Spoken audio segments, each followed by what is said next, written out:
Welcome, friends, to a presidential Halloween special. Using the Dead of Night role-playing system, AI presidents will be embarking on a tale of terrifying monsters, villainous mad scientists, and haunted booby traps out of the finest classic horror films. And I, Vincent Price, shall be your host of an evening, your ghost host, as it were. Oh, wow. I never would have guessed a horror icon like you would be the one to greet me at the pearly gates. As much as it pains me to say it, Joe, you're not dead yet. Clearly, the spirit of Vincent Price has manifested itself in our gaming room. How can you say that so calmly? Are you not bothered by the fact that an actual ghost is sitting in Ben's Game Master chair? Barack, it's Halloween. This is literally the only night of the year where that wouldn't be strange. He's got a point. I should have known something was up with old Benny boy. He'd already told us he'd be busy tonight doling out facts and logic to trick-or-treaters instead of candy. Yeah, and then all of a sudden we're supposed to make brand new characters and meet here with no other information. He didn't even end the text with his daily reminder that his wife's a doctor. I hope he's okay. Oh, your friend is quite unharmed, I assure you. Just a bit of digital subterfuge from beyond the grave. It seemed such a shame to let a ghastly evening like this go without a few thrills. And the customary chills, of course. So I've planned a little standalone adventure for All Hallows Eve. Well, that explains it. Shabibo promised we'd pick our Call of Cthulhu game back up, but here we are with yet another new system. I expect these kind of broken promises from the author of Bidenomics over there, but not from Ben. Don't point your tiny finger at me. Why don't we all read over the tax returns you're going to release? You could do it while strolling along that completed border wall that Mexico was going to pay for. Now, gentlemen, we can discuss the horror show that is the state of the country later. My thoughts for tonight were of a more macabre nature. I always found something so wonderfully petrifying about the days of black and white horror cinema, and being no stranger to the silver screen myself, I have taken my inspiration from those halcyon days of the Universal Studios monster pictures. Such wonderful adaptations of Gothic literature and original stories as well. They even created some of the first crossover features. Joseph, you might very well remember some of them from your boyhood. Oh, let's see. Were you in the one about the wolf guy? That makeup was a bunch of malarkey. You call those hairy legs? I'll show you some hair that turns blonde in the sun. No, that's quite all right, Mr. President. Perhaps Barack knows some of my films. I can't lie, Mr. Price. I've literally never heard of you before. But scrolling through your Wikipedia, I saw you were in Michael Jackson's Thriller music video. Were you one of the dancing zombies or something? No. Are you saying you don't even recognize my voice? Have none of you seen House of Wax? House on Haunted Hill, perhaps? Look, Vinny, no offense, but I don't know who would pick watching your ancient Boomer B movies about houses over some truly stunning cinematic performances. For instance, mine in Home Alone 2, or the time I was in Little Rascals. Don't forget my tour de force in Zoolander. Hey, Those were something pretty I cool. do remember. I've heard enough. Let's just get on with our game. Our story begins in the year 1939, as the eccentric billionaire Baron von Musk has once again made headlines the world over with another bizarre publicity stunt. Just a few months ago, the Baron purchased an abandoned castle nestled in a desolate crossing through the Carpathian Mountains. Although thoroughly unremarkable by history's accounts, the modest fortress of Castle Dracula is spoken of only in whispers by villagers settled in the nearby foothills. Vampiric tales of a dark count and his abominable brides have circulated for decades, and though any indication of activity within the desolate place ceased around 1893, the fog of superstition lingers heavily to this day. It is this very legend that Baron von Musk hopes to dispel with a private gala and auction of items restored from the castle interior to be held on the night of the hunter's moon. A man of science, Elon wants to lay bare the mysteries surrounding the property and show that belief in superstitions, much like the castle itself, belong to the Dark Ages. It is to be an evening of progress, looking brightly towards the future, with an elite crowd present by invitation only. As this includes the three of you, I shall have you describe your victims' characters for the night's events. I'll be playing as Inspector Trump, head of the police force overseeing security for the event, given the high-profile guests and expensive artifacts. Let's just say some recent events have inspired me to make sure I have a character that's armed from the start. In fact, I'm doubling down on my assault skill with a specialization in weapons handling, meaning my accuracy with any type of firearm is boosted. It's only fitting. After all, nobody's done more for the Second Amendment than me. And like I've always said, I could stand in the middle of Fifth Avenue and shoot somebody, and unlike these deep state assassins, I wouldn't miss. Believe me. I'll take on the role of Professor Obama, a brilliant scientist and inventor renowned for innovations across modern medicine, chemistry, and physics. Having dedicated much of my life to so many fields of study, there aren't many problems my keen mind can't tackle. That's why I've specialized in knowledge accumulation, increasing my identify attribute. This gives me the ability to process gathered information almost instantly, perfect for figuring out clues and traps. Knowledge is key after all. With all the personal data the NSA collected for us, we had to get pretty good at going through it quickly. Those no-fly lists weren't going to fill themselves out. I will be playing as Biden the Magnificent, showman and magician extraordinaire. I'll be providing the entertainment for the gala, dazzling all with incredible feats of prestidigitation. For my specialization, I've gone with Master Illusionist, adding a bonus to my obscure attribute, allowing me to conceal or pickpocket almost any inventory item I come across. It also increases my resistance to divulging any information I've learned, and that works just dandy for me. 13 troops died abroad. Hunter's laptop was found. I sniffed your kid. Don't know what you're talking about, Jack. All lost in the dementia shuffle. Wonderful, gentlemen. Now the three of you. Hang on, Vincent. I'm not finished. After all, what's a magician without his lovely assistant? Quite right. I almost forgot. Oh no, you can't mean... That's right, Donald. You're looking a bit burdened by what has been. Good to see you again, Kamala. Likewise, Barry. Better get used to saving me a seat at this table. Looks like I'll be joining your little club here in a few days. Yeah, right. I can live with Joe rigging an election to get here, but I'm not about to let his DEI hire do the same thing. Same old Donald, living in the past. We are not going back. It is the future we need to look to. And to get there, you have to talk about the passage of time. There is great significance to the passage of time, after all. Yes. I suppose there is. You see, when Joe accepted the invitation to play tonight, he asked Ben to invite Miss Harris as a guest character for his next adventure. I thought it was a capital idea and decided to invite a few more of your friends to join us tonight. In the meantime, Kamala, would you be so kind as to describe your character? I will be none other than the enchanting Kamala, appointed as the occultism czar for the act. Joe's simple parlor tricks aren't enough. People long for the days of the mystical, for seances, for summoning the spirits in a truly awesome display of wonder for the audience. We get it. Fake news palm readings and mumbo-jumbo crystal balls. Excuse me, I'm speaking. That's better. My specialization will be a silver tongue, aiding my persuade attribute to let my sorcery take the larger role on stage that it deserves and keeping Joe in his place. In the loop. Very well.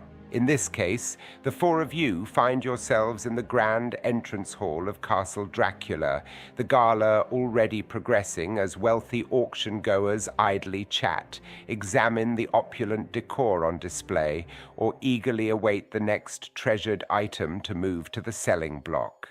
Suits of armor, tapestries, and ancient leather-bound tomes comprise the myriad of esoteric items on display brought forth from all chambers of the castle. Inspector Trump stands apart from the bustle of the crowd to keep an eye on the evening's affairs, receiving occasional reports from his patrolling officers. Professor Obama mingles with the crowd, entertaining a countess who has been marveling over Musk's various enterprises, enamored with his public promises that automobiles will soon be powered by steam or perhaps electric turbines. Biden the Magnificent and the enchanting Kamala have just completed setting up for their magic performance when the Baron makes his first appearance of the night, stepping out from an upper balcony as a hush falls over those gathered. Greetings to you all, and thank you for coming to what promises to be a historic night. Some of you may have read about a series of murders in England several decades ago, or suffered the tales of over-imaginative locals. They would have you believe the nobleman who resided here was an undead creature of the night, a centuries-old vampire capable of shape-shifting and bestowed with other terrible supernatural powers from the devil himself. And as a special surprise, he will be joining us tonight. I present to you Count Dracula. Two auction workers, standing at the ready by an elaborate coffin surrounded in intricate carvings, thrust open the lid, revealing a bleached skeleton. Several screams and shocked murmurs resonate through the hall as the auction-goers' eyes are drawn to the bones with unnerved focus on the prominent fangs jutting from its mouth. Calm yourselves, friends. Gruesome though it may be, I ask that you truly behold what lies before you. The skeleton of a man, nothing more, nothing less. And before you ask, the skull has been examined, and we can only assume someone augmented it with animal teeth as a rather tasteless joke, intended to sell the myth. A cheap illusion, unlike the ones we'll be seeing tonight. He nods at Joe. No, friends, it is time to let go of such things. The superstitions of the past are not something to fear. We are all rational men and women. Take in the historic items of value here, for they are truly noteworthy. They remind us of what we were, how far we've come. Think of the grand ships or luxurious automobiles that brought you here. In hundreds of years, such things may also be displayed in an auction such as this. So tonight, we celebrate the past, we do not fear it, and we look to the years to come and the marvels they will bring. Applause breaks out in the room as Elon descends a stairway to join the gala visitors, flashing the odd smile and shaking hands in a non-committal way. He seems to be searching for someone in particular, and spotting you, Barack, navigates his way through the crowd in your direction. Much of his polite demeanor seems to have melted away, replaced by a panicked urgency. I'm glad you could make it, Professor. I was hoping to run into you above all others tonight. I have some rather important business to discuss with you. Really? Well, I'm flattered, but mostly surprised. I will admit I was hesitant at the idea of attending an auction at a haunted house. I thought this whole thing might be a gag for the press and you'd rename the place Castle X or something. But I had hoped to run into you to discuss some of the technology used in your business ventures and maybe ask to visit one of your research facilities. I had no idea you would seek me out. Oh, yes, the auction. I was simply counting on my name alone to be enough to draw you here. The fact is, my every action is covered by the press and my competitors to such a degree that I require a smokescreen now for almost every important meeting I have, even at a private party. The more prominent society figures, the muddier the waters in discerning who I am meeting with. That's a lot of effort that could have been saved with a phone call. You weren't the only one. I'm sorry, but time is short. You're here now, and my needs are somewhat dire. Please accompany me to the study, away from all this, where we might speak plainly. Vincent, something is off about this. Can I roll a check to see if I can tell what's come over him? Certainly. I'll take a moment to provide a quick breakdown of the survival rules for Dead of Night. You each have 2 D10 dice for standard tasks and conflict checks. The total of the dice and the attribute points related to the task at hand constitute your rolls. Standard tasks can include anything from tracking a monster to picking a lock or simply climbing a ladder, and will require a minimum standard roll of 15 to perform successfully. Contested actions such as combating entities or other players will require a roll of greater than 10 plus the opponent's attributes for that action. Similarly, a character may undertake risky actions that endanger the player, even if they are not in direct conflict, and require the same manner of roll. Failure in either case will result in losing a survival point comprising your health, sanity, and general well-being. You each have only 5 to start, so exercise caution, as loss of all your points will result in death. Now for Barack, a standard check with your identify skill may shed some light on the Baron's demeanor. Not off to a great start with a 6, but I have a 9 for my skill. A success with 15 all the same. Closer observation of Mr. Musk shows his breathing is slightly labored, and you can spot a slight blood stain in the corner of his pocket handkerchief. A brief glimpse at an opening of his jacket reveals a small bottle of ergatamine, a common prescription for treating episodic headaches. You draw from your medicinal knowledge, deducing that the symptoms on display point to some advanced stage of lung cancer. That certainly would explain his urgency. Very well, I'll go with you, Baron. Don't listen to him, Elon. Obamacare is a big fat mistake, the likes of which we've never seen before. At least it'd accept his pre-existing condition. What's your great alternative? I've got a concept of a plan. Enough, Inspector. You have no say on their conversation from your position across the room. Professor Obama and Elon depart from the gala room. It would seem von Musk dedicated considerable restoration efforts for the grand hallway, as the passageways you now traverse show the decay and neglect more associated with long-abandoned castles. Gargantuan spiderwebs cover much of the crumbling stonework of the walls, lit dimly by a series of torches that seem almost incapable of piercing the gloom of the lonely corridors. For an auction that was just a pretense, you sure put a lot of resources into it. I was even pretty convinced by that speech you gave. Elon leads the way through the increasingly labyrinthine passages, not even turning to address you. I meant everything I said about the past, but my tidings for the future were as hollow as the skull in that coffin. War has broken out in Europe. The German and Soviet invasion of Poland marks just the beginning of what will undoubtedly be the deadliest war mankind has ever known. Marxist parasites and capitalist robber barons make endless attempts to infiltrate my companies and steal what is mine. And then there's the worst of it. I am running out of the one resource I require most of all. Time, Professor. You see, it's Your lung cancer. You are a clever one, yes, and my condition is worsening every day. But all that changes tonight with you, Doctor. The corridor you have been following comes to an abrupt end at a wooden cellar door reinforced with iron and fitted with several ominous locks. Fetching a ring of keys, von Musk makes quick work of the locks and gestures for you to enter the dark room. The faint glow of Tesla coils reveals a laboratory with whirring machinery. There are also several desks littered with jars of fluids with unknown substances inside, and several yellowed pages of notes containing strange anatomical diagrams. You barely have time to take in the scene when you feel the cold press of a gun barrel to your back. And I'm afraid your services are mandatory. Wouldn't have pegged you for a bitter clinger, Elon. I'll bet it was easier for you to buy that gun than to get a book. Vincent, the darkness in the room might give me an edge. Can I turn around quickly enough to try and wrestle the gun away? I'll say that you can and have you roll a risk check for disarming him. You'll need an 18. Oh, just great. That's a 9. What a pity.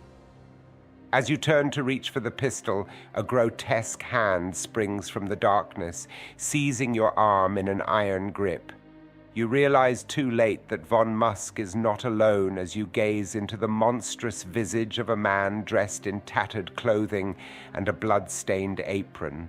The man swipes his other hand, now curled into a fist, and lands a severe blow against your temple, knocking you stumbling across the room, costing you 1 survival point. You crash at the foot of an operating table and realize another individual is also in the room, hidden under a dirty linen sheet. Careful, you damn fool. Harm the professor again, and I'll see that your next lobotomy is not a complete failure. Now get him up and show him where he'll be working. Elon glances in your direction as his gruesome assistant roughly hoists you to your feet. You must excuse poor Igor. It seems his previous master attempted to scramble his brain, so that no one could duplicate his work with the creature. What creature? What madness is this? Far from madness, Barack. He unveils an enormous corpse strapped tightly to the table. The terrible Goliath lying before you appears stitched together from numerous bodies, molded into a horrifying mass of yellowish skin, barely covering the muscles and arteries beneath. Frankenstein's creation, a creature torn between life and death, and with your help tonight, a gateway to a new age of gods and monsters.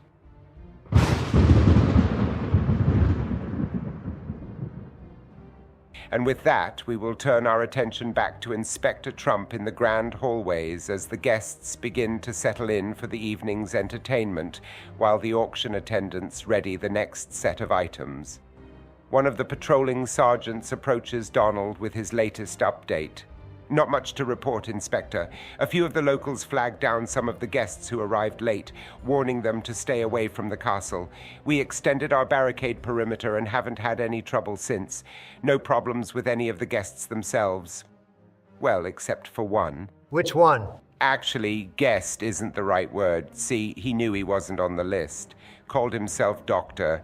Abraham Van something or other. Kept saying it was urgent he get inside. He was still arguing with the lieutenant when I walked back up here. Said he was needing to talk to the head of security. My guess, the fellas just saw he didn't get invited to pal around with the other big stuffed shirts tonight. Maybe, maybe not. I should walk down and see why he won't leave. Unless Joe's about to saw Kamala in half. That I'd like to see. I'd like to see what the American people think about a convicted felon playing an inspector. That's right, you dog-faced pony soldier. Be quiet, Joe. Sorry, Mamala. Now, Donald, before you make any movement to investigate the mystery guest, you notice the flash of a photograph being taken, but not from a direction you would expect. Photographers and journalists have been invited to cover the event, and many have circled the celebrities or valuable auction items for their stories. Instead, these flashes have gone off towards the far right of the performing stage, amongst props and other items to be used during the show. Peering over the crowd, you can just make out a man in a fedora hurriedly attempting to descend from the stage. What would you like to do? I'll go after the guy who took the picture, but I want to send my sergeant back to keep the doctor outside busy until I can get to him. Roll for a standard task. Only 12. Will these dice ever not be rigged? A failure, then. Your sergeant salutes, although the forlorn look in his eye tells you he knows the man waiting outside will make more trouble if left unattended. That's the real tragedy, not enough Donald to go around. I think Melania gets around enough for the both of you. Got him. Up top, Joe. Mr. Price, can I arrest Biden the Magnificent for making more than 300,000 manufacturing jobs disappear? No, but you may continue to take your turn, navigating through the crowd until you are face to face with the man you saw fleeing the stage.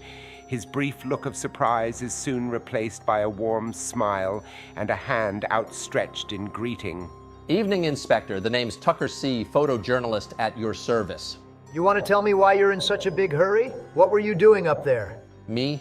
I'm just asking questions, trying to get to the bottom of things. Things like a magic show when there are big wigs and priceless items from around the world here? Of course. Don't you think it's strange that Von Musk would book a half-rate illusionist to entertain all these people?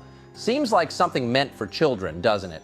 Makes you wonder just what the ruling class is getting up to. You never can tell with these elites. You'd never believe it. But just a few years ago, there was another fella, Baron von Epstein, and he... All right, I get the picture. I'll be honest, Vincent, this guy's speaking my language, but my gut still tells me the media is the enemy of the people. If he's trying to slip away, he probably stole something from the auctioneers. I don't have a ton of points in my identify skill. Guess I'll just use my assault skill to grab this guy and arrest him for suspicion of theft. If I can get him away from the crowd, maybe he'll talk. Seeing as the reporter does not suspect you yet, this action would not be contested or risky. I'll only have you roll for a standard check. Be warned, though, if you fail the test, he may attempt to flee or grow hostile and retaliate. I got this, Vincent. I don't believe this. An unfortunate 7. Announcing your intent to detain him, Tucker sidesteps your forward lunge, sending you stumbling to the ground. You don't know what you're doing. You have to let me go. I want to make an escape roll and weave my way through the party goers. You'll need a 16. A mere 8. Several men and women, startled by the sudden outburst, begin to crowd around the two of you, blocking off any avenues for disappearing in the congestion of the Grand Hall. You are now trapped by the group of alarmed citizens. Looking back, you can see the inspector has regained his footing and is looking for a fight. Lord help us, if Donald gets this crowd worked up enough, we'll have another January 6th on our hands. Screw you, Joe. Anyways, it's time to break out the moves I learned when I was on WrestleMania. I'll roll to tackle the reporter. That will require a roll of at least 20. Well done. Your assault bonus puts your roll score at 27, resulting in a critical success with 5 points over the target threshold. You barrel at the reporter, wrapping your arms around the man's waist as you drive him into the stone floors with a loud thump. Tucker ceases his struggling and glancing up.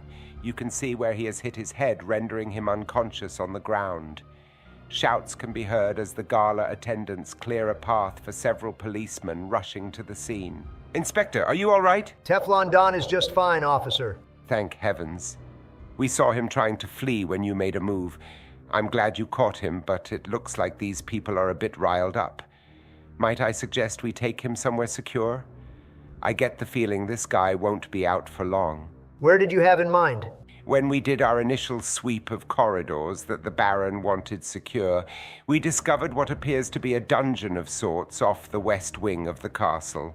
Not exactly regulation, but we could keep him detained there until the auction's over and take him back with us to the station later tonight. Yeah, better lock him up for now. 2 of you pick him up and I'll go with you to the holding cell. I want to question him when he comes around, and I want an excuse to get out of here before I have to watch this stupid magic show. You'll start calling me Sleepy Donnie if I have to suffer through that. 2 officers pick up the limp reporter and begin carrying him out of the room, leading you down a passageway toward the west wing.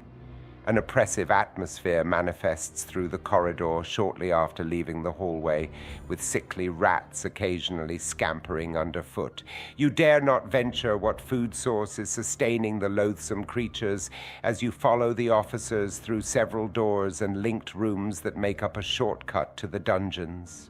Arriving in the dismal prison quarters, you quickly locate a large set of keys hanging from a metal spike driven into the wall opposite the cells, and unlock a set of heavy iron doors, allowing the officers to lay Tucker out on the unit's dingy cot. Can I search his pockets while he's out? I really think he took something from that stage. Of course. Seeing as how he won't put up much resistance, I won't even have you roll. Rifling through the belongings on his person, you find a typical assortment of photography equipment, including spare film and several camera-focusing lenses. The only items that stand out are a handful of what appear to be pages torn from a book. You cannot decipher any meaning to them, however, as the words are written in a language unknown to you. You exit the cell with the pages, and the officers lock the man up behind you. That should do it, sir. Back down to just 1 troublemaker tonight, then. At least he's far from here by now. Damn, I forgot about the doctor outside. What happened with him? Oh, I wouldn't worry, sir. The old crackpot lost his lid when we told him to wait. Said everyone was in great peril and something had to be done. But then he plumb wandered off. Not playing with a full deck, that one. I don't like the sound of that. You 2 get back to the main hallway and have the sergeant put everyone on high alert. I don't want anyone trying to sneak in here without us knowing about it. I still want to be here when this guy wakes up. The officers salute and depart from the dungeon as you pull up a stool and wait for the man to awaken. After about an hour and a half, Tucker begins to stir, rubbing the back of his injured head as he discerns his surroundings. Frantically, his eyes dart to the barred cell window as he stares into the cloudy night sky. He turns suddenly, desperation plain in his eyes. What time is it? Please, you have to let me go. I'm not letting you go until I get some answers. I have to get away from here or people will die. Does that have something to do with these pages? The inspector holds up the tattered inscriptions. Still clutching his head, Tucker sighs and stands from his position on the cot. You'd never believe me if I told you. Try me. You see, I've been traveling for some time, Inspector. Growing up in the States, I always dreamed of seeing the Eiffel Tower, the streets of Barcelona, the snow-capped peaks of the Alps. My camera and typewriter took me all over, doing human interest pieces just to reach the far corners of the world. It never paid much, but I didn't care. The job took me where I wanted to go, even if it meant staying in some rough areas or sleeping under the stars. 4 years ago, while in Romania, I had bartered my way into spending the night at a gypsy camp. All night, I heard the cries of a wolf near the camp. As much as they terrified me, I had to get up to relieve myself and thought I'd be safe if I only went as far as a tree line I could just make out by the campfire's glow. I was wrong. The beast that sprung from the darkness was no mere wolf. The jaws, the fur, the terrible hunger of the thing was pure animal, but the proportions, the unnatural stance on its hind legs, it was all too human. I managed to wrestle myself away from the monster, crawling my way back to the camp as quickly as I was able with the deep bite I had suffered in my leg. The monster wouldn't follow me in and instead seemed to prowl on the edges of their caravan before skulking off into the night. My cries for help were eventually answered, but the old woman who treated me revealed a terrible truth. The thing that attacked me was her son, a man by day, but afflicted with a terrible curse, changing him into a werewolf at night. He was to be secured, chained in the nearby forest, but he'd somehow broken free, attacking me because I was a stranger to the camp. Lines of anguish crease the man's face as he relives the terror of that night. But I lived. And now, by God Almighty, I wish I hadn't. For even a man who is pure in heart and says his prayers by night may become a wolf when the wolfbane blooms and the autumn moon is bright. Let's say I believe you. What were you doing on the stage? I came for the magician's supplies. For years now, I've searched for a way to cure my malediction. Even the gypsies never really knew where it came from, but I have learned it is rooted in old magic. Powerful dark spells to change a man's form and pollute his soul. I believe the magician's assistant has a book of spells that is quite authentic. What a two-bit performer is doing with it, I couldn't say, but sneaking onto their stage, I could almost feel the power in the pages when I held the book in my hands. I can't pretend to understand it, it's not in English. However, I know the passage titled Lycanthropus holds the secret to lifting this curse.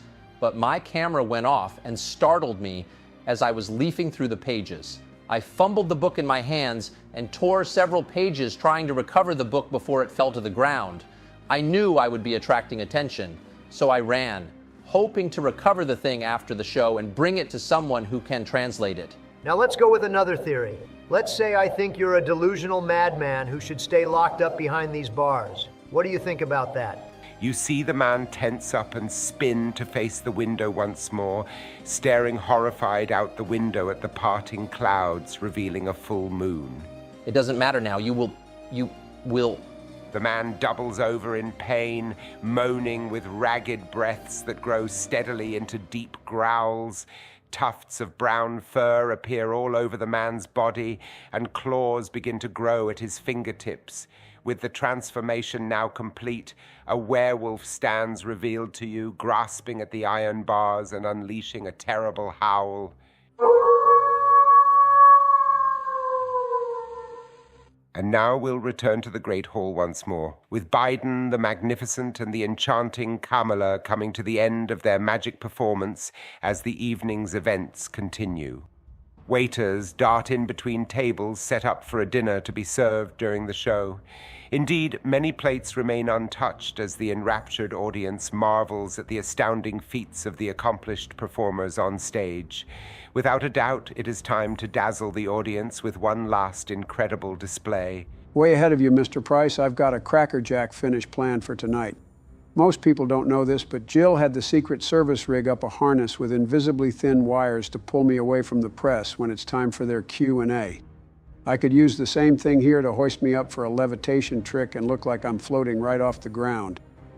I just need to use my obscure skill for a standard test, and maybe Kamala could secretly light off a few smoke bombs. We have to help hide the wires. Actually, Joe, I want to try something a little different for our finale. I don't know. When Baron von Musk hired us, I gave him a rundown of the tricks we'd be performing, and he agreed to them. It's just not right to force something on to people that they don't elect. Vincent, I want to use my persuasion skill to convince Joe to let me take over the show. I plan on summoning a spirit for the audience instead. A contested check requiring a 16 to proceed. Would you look at that, a 28? The highest score you could roll. Although his misgivings are evident, a bit of clever speech on your part makes him amendable to the suggestion. Listen, Joe, it's time for us to do what we have been doing, and that time is every day. Okay? Now then, fetch me the grimoire from backstage, announce me when you return, and just play along like a good puppet or showman. You quickly duck backstage and return with the leather tome in hand. Passing it to Kamala, you then turn to the audience to make a declaration. Now I'm sure you're all eager to return to the auction, but I guarantee all you'll be talking about for the rest of the night will be our last feat of the evening. You've seen some truly great illusions performed tonight, but what the enchanting Kamala will do now is sure to astound you like nothing else, for she will be summoning a real spirit before your very eyes. The skeptical murmurs in the audience grow as Kamala confidently walks to the front of the stage and opens the grimoire in her hands. You heard that right, folks. You've been told tonight by our illustrious host that superstitions should be forgotten. I myself thought the same thing once. When I began performing with Joe, I found this spell book amongst some belongings he had acquired from oddity shops over the years to add a touch of the mystic to his shows. Thinking some of the passages inside might have good catchphrases, I sent it off to have it translated and poured through its secrets. And your superstitions are very much warranted, for I have mastered the dark arts and will unleash the sorcery I have learned from this very text. Several hecklers in the crowd call out jeers of disbelief. You're losing them. Quick, call them racist, and then we'll pivot and do the levitating thing. Quiet, you old fool. All this power practically fell out of a coconut tree into your lap, and you still don't have a clue. I intend to resurrect Count Dracula and bind his will to my own. Imagine, the most powerful vampire of all time serving me as his undisputed master. Why, he could create an entire undead army for me to bring nations to heal with. He could even make me immortal like himself. All it takes are 2 simple spells, and the Count's remains. One of the inspector's officers climbs onto the stage. That's enough, lady. You're making a scene. I think all this hocus pocus has gone to your head. Just come with me and we'll find you a spot to calm yourself. The officer begins approaching you slowly. I'll get you defunded soon enough. I'm rolling to attack the officer with an incantation from the spellbook. You have an 8 for your assault bonus. Roll your contested check. Another 28? Ha! He doesn't stand a chance. Unusual, but once again, with the highest success possible, you quickly turn and utter a terrible curse that causes green lightning to fly from your fingertips, hurling the policeman from the stage. What the? This isn't what we planned for this campaign at all. You've got to stop this. Don't worry, Joe. I'll let you live so you can see everything you could have had, but we're too incompetent to accomplish yourself. We'll see about that. Mr. Price, can I grab some of the smoke bombs on stage and hurl them at Kamala? If I can distract her, I can wrestle that spellbook away from her. Because you intend to disarm your opponent with this check, I'll have you roll with your assault skill instead of your obscure skill. Taste this Biden blast. Woohoo, snake eyes. Joe, this isn't Call of Cthulhu. Lower rolls are not your friend in this game. You needed a 20 and fumble gathering the smoke bombs.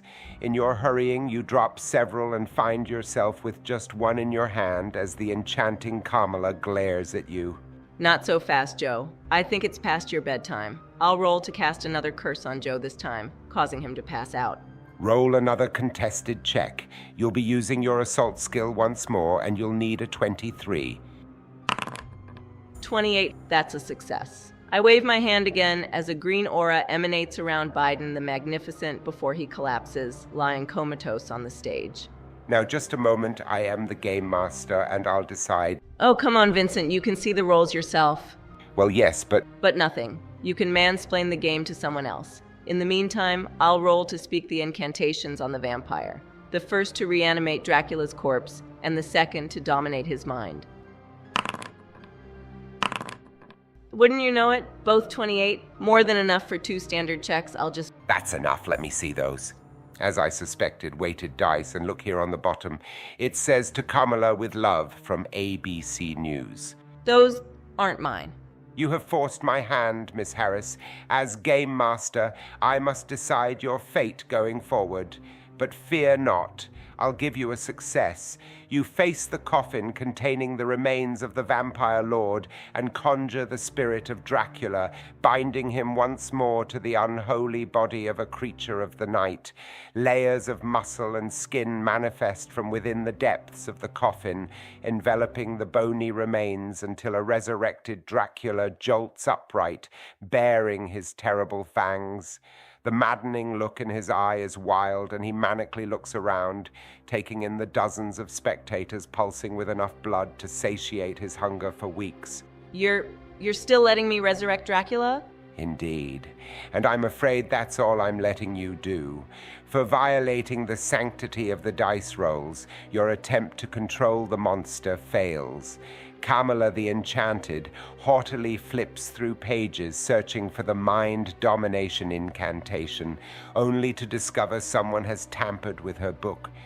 The spell is missing amongst several torn pages. You mean from what Tucker did? Dracula's gaze falls on the magician's assistant, and with superhuman agility, he lunges from the coffin in a flying leap, falling upon Kamala and sinking his teeth into her neck, draining all of her life essence and survival points in a single brutal attack.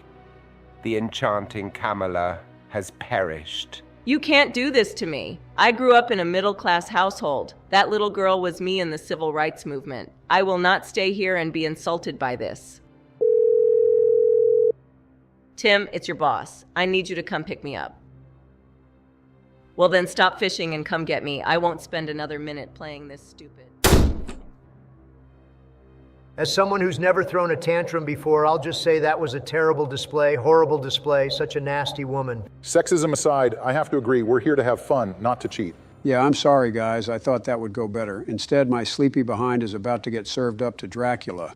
Oh yes, I would hate to leave you in such a state. We'll say with the enchanting Kamala's demise that her curse is lifted and you are able to rouse yourself as the Count finishes drinking her blood. Glancing out, the horrified auction patrons have erupted into a terrified frenzy.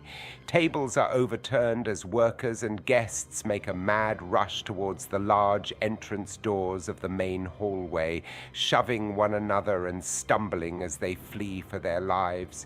Dracula rises, blood trickling down the corners of his lips, and he calmly stretches out his hand. As if the castle were an extension of his will, the enormous doorway slams shut and heavy curtains fall over large stained glass windows. The Count's smooth voice carries across the hallway with an eerie calm.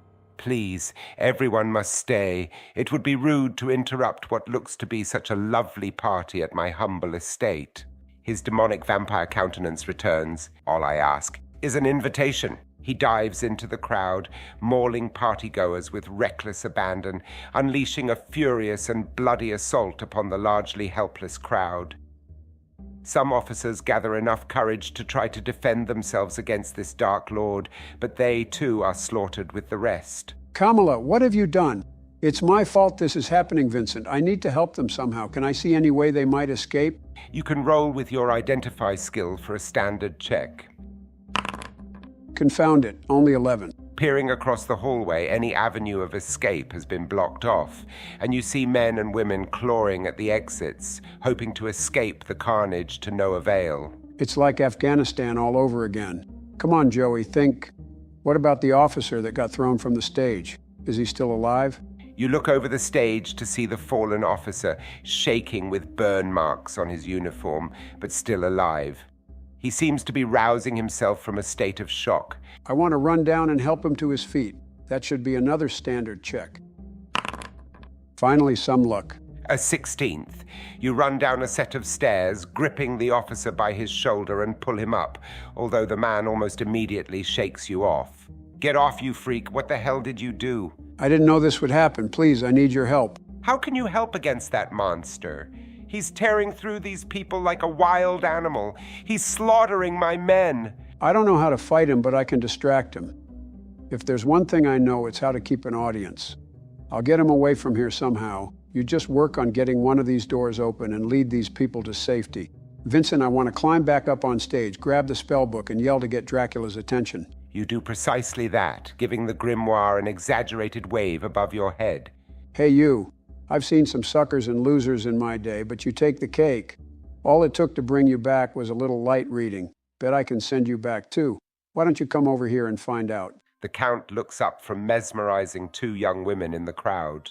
Apologies, ladies, I shall return to you shortly.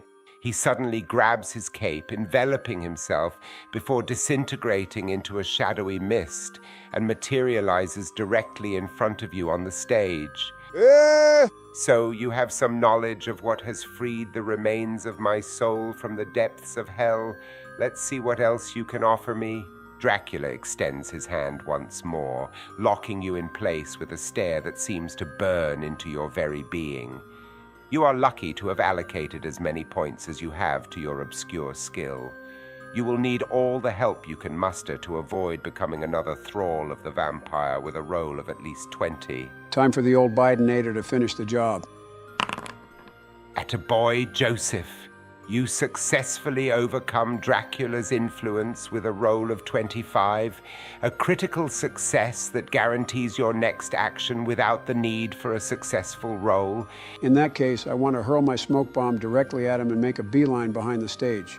Hopefully I can find some way to escape back there. You pull the pin of your theatrical firework, engulfing Dracula in billowing smoke that stuns and disorients him for a few seconds as you dash behind the main curtain.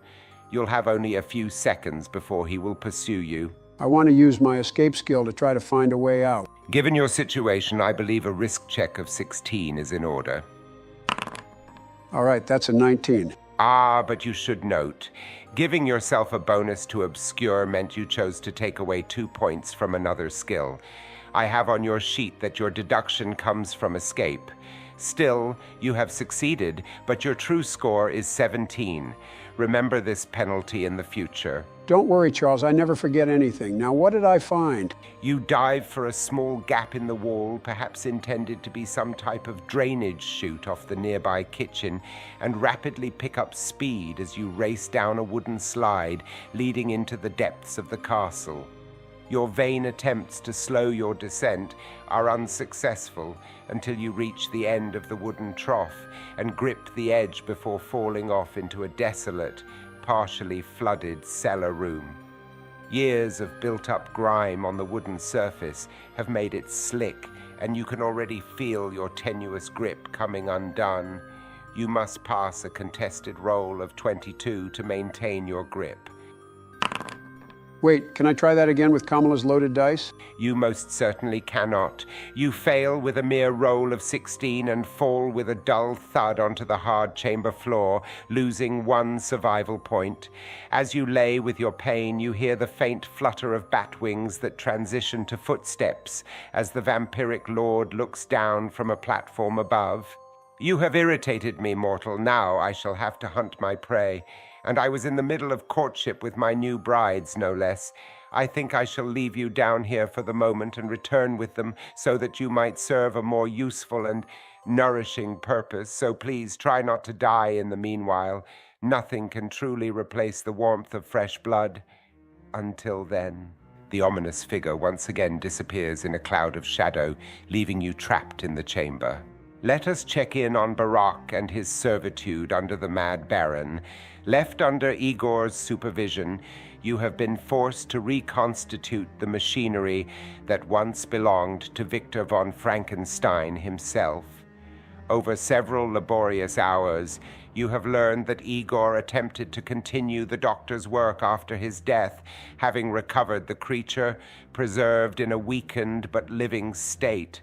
For years, he struggled to cure the creature's madness, following only fragments of notes remaining from Frankenstein's journals.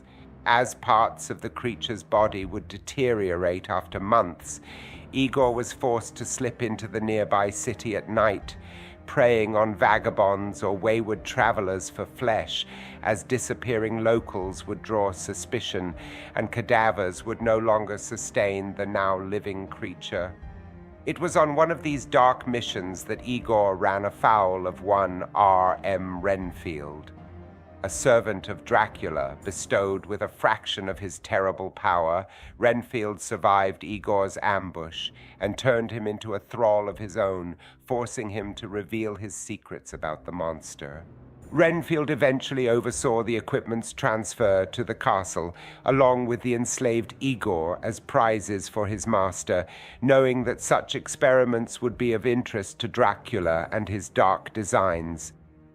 It was shortly thereafter, however, that both Renfield and Dracula met their demises, leaving Igor a truly desperate creature, with only his gruesome work to sustain him in the dark.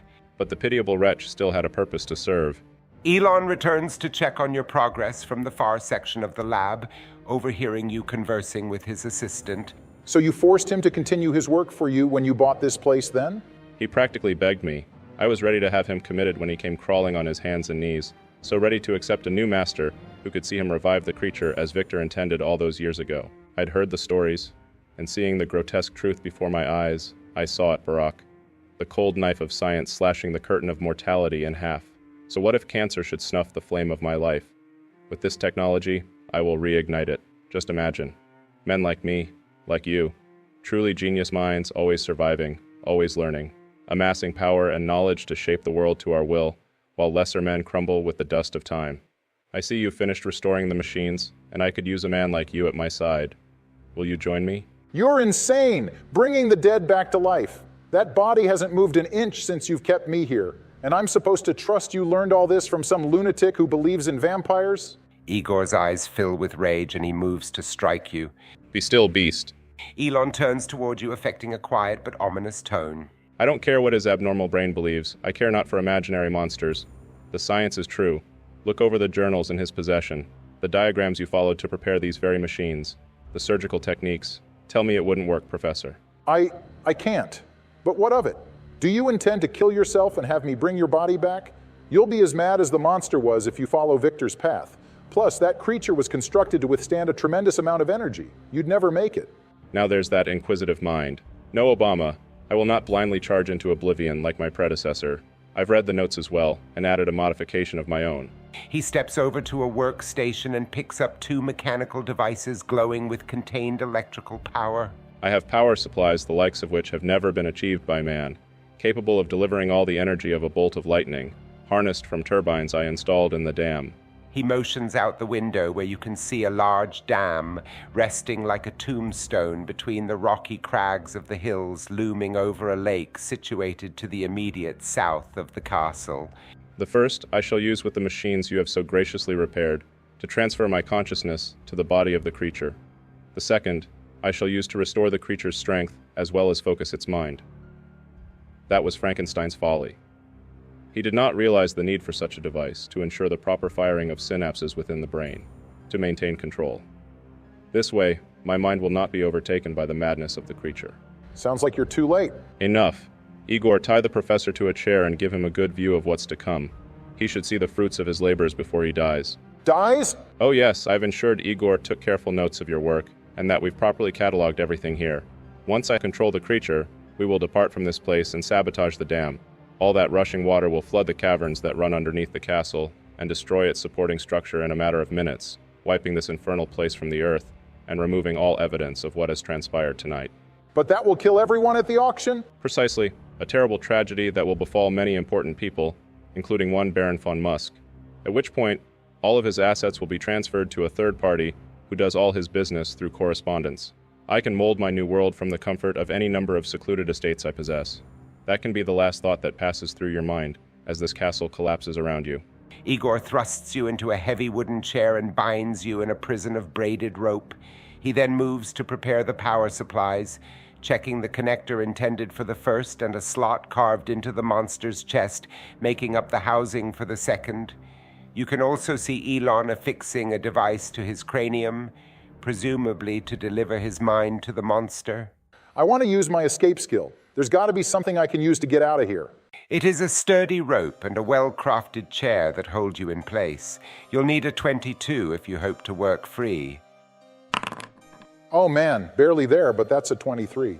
You recall from your work on the machine that you had neglected to address several loose wires that are brushing a contact and shooting out occasional sparks. While the villains are distracted with their preparations, you successfully use your weight to shift the chair near the reigning incendiaries. After a few minutes, you feel the rope burn enough to give way, releasing you from the chair. Have they noticed I've escaped? You glance over and see Igor press a button on the first power supply, unleashing the energy within towards an array of Tesla coils as the machine glows bright. Suddenly, Elon's body convulses before going still as a terrible cry emanates from the monster, and you can just make out its terrible eyes opening. I can't let him use that next one to give the creature full strength. Vincent, I want to sneak up and steal the second power supply. An interesting choice. Let's see now. I think I'll have you leverage your obscure skill to perform that task, as you'll need to be quick and silent. Stealing the power supply will take a risk roll of 20.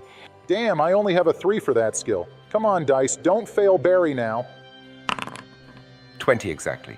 We'll say you managed to sneak behind Igor, reaching out from a crouched position to snatch up the device. However, the monster, his vision still adjusting to the room, notices the movement behind his assistant and calls out, Igor, behind you. The homunculus turns, anger flaring in his eyes as he reaches out to grab you.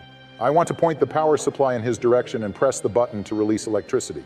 A wonderful play, one that will utilize your assault skill for a contested roll of 19. That's another 20.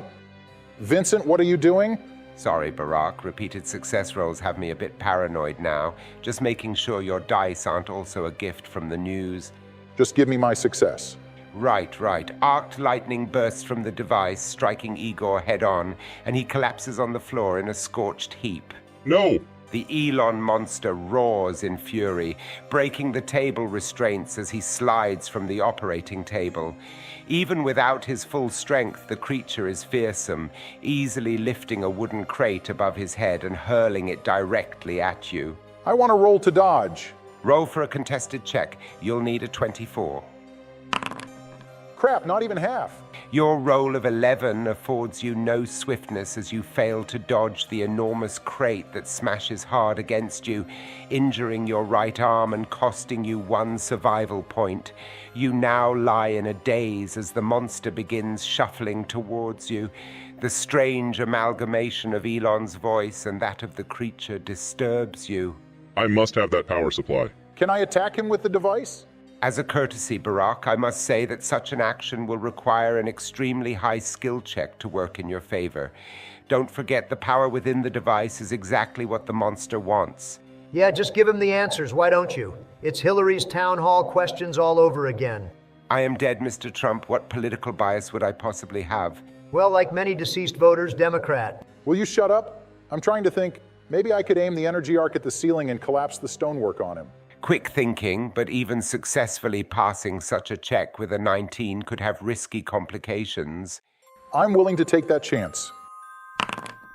21. A fine maneuver. You direct the device's output just above the path of the creature and press the release, watching searing arcs of electricity split the medieval ceiling, sending blocks of stone and debris crashing down around the monster. The damage, however, stretches far beyond your intended target, causing the entire floor above you to crash down and collapse the ground beneath your feet as well. You find yourself cascading down in a cacophony of noise and fury as you descend into the unknown depths. You must successfully roll a 22 to grab a surface to break your fall. This won't be fun. A 12th. Regrettably, you fall with the rest of the debris, finally landing in a partially flooded catacomb at what must be the lowest level of the castle and suffer 1 survival point loss. As you look about, gathering your bearings despite the ringing in your head, you see a large pile of rubble about 10 feet from you, with the Frankenstein monster's hand laying just in view.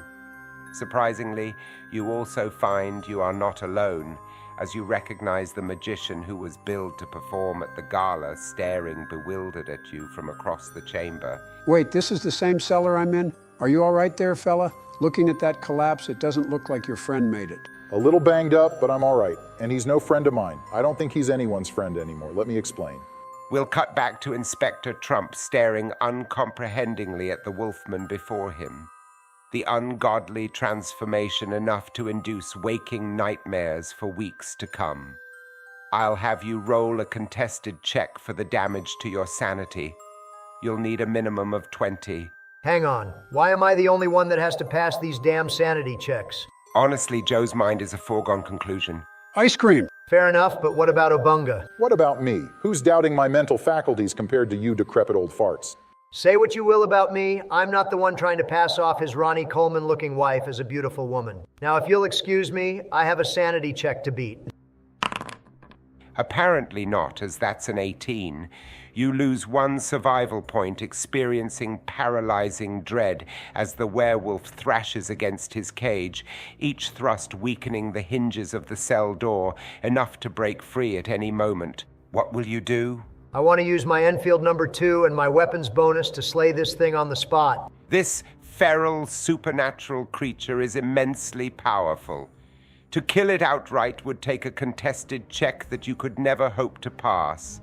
But I will have you roll for damage with a standard check, as the Wolfman is not actively attacking you yet. Fine, I'll roll to fire. Vincent, I want you to check if ABC loaded my dice against me, because there's no way I didn't pass that check with my bonus. I'm afraid the media is not to blame for your 14. You unload several 38 rounds into the beast with little effect.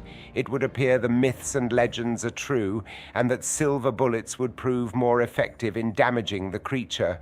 Although it is momentarily stunned, the werewolf continues its assault on the cell bars, finally breaking the door free and making to charge towards you. I have to roll to escape, although I barely have any points for that skill. Roll for 18. Damn, where's the red wave of points I need? 13. The beast claws at you, attempting to slice your jugular. You manage to throw up your arms in defense enough to survive the attack, but several slashes leave you bleeding all the same and cost you 1 survival point. Barely wrestling the werewolf away, you flee down a random corridor, glancing back only to find the monster hot on your heels, pursuing you through the winding castle passageway, coming ever closer. As all seems lost, you spot one doorway, slightly ajar to your right. I want to dive through that doorway and brace the other side to keep him out. I'll have you use your assault skill for a strength check of 20, but you may not use your bonus for this turn, as you are not handling a weapon. Finally, that's what I'm talking about. You manage to slide into the room, pivoting and slamming the door shut behind you. You then lean your weight against it. I'm surprised the door can take it. Laugh it up, Featherweight. My doctor says I'm in great shape, the best shape, and my healthy girth is exactly the tool I need to keep this monster out. For the moment, although the door won't remain sturdy forever, and you can feel the wood starting to split as the snarls from the beast on the other side grow louder. What will you do? I don't know. What I wouldn't give for a Springfield migrant right about now. I'd be just fine with them eating the dogs. Let's see. Is there any nearby furniture I can try to block the door with? Roll a risk check for 17. The door will not hold if you step away for too long. This one's for Ivanka. You mean Melania? That's what I said. A success with 18. Rushing to push a cabinet loaded with antiques against the doorway, you manage to buy yourself time to look around the room for avenues of escape. You see one door off the eastern wall and a small access door in the floor of the room. Both of them are padlocked, however, and would be near impossible to pick or break. With brute strength, maybe. But let's see how the eastern door's padlock stands up to the mule kick of my Enfield. You'll need a 23 to shoot the lock off.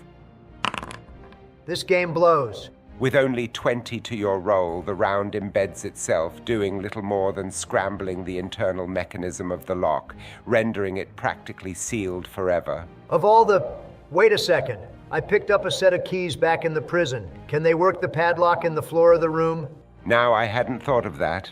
Yes, I suppose it's worth a try with a standard check.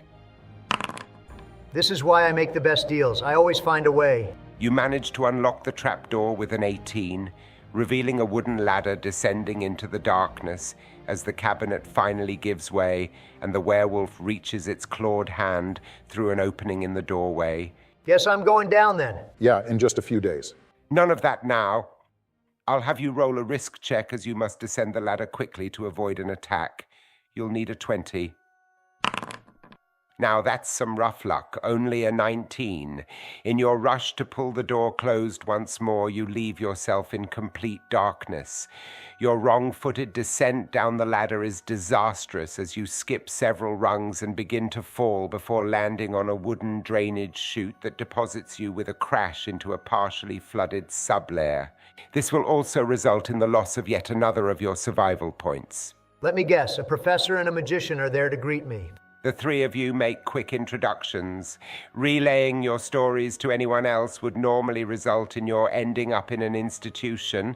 However, the injuries you've suffered and the beleaguered looks of terror on your faces coax the stories of the night's horrors from your lips. Incredible though it may seem, you have all encountered the supernatural tonight and have become the focal point of 3 terrible monsters.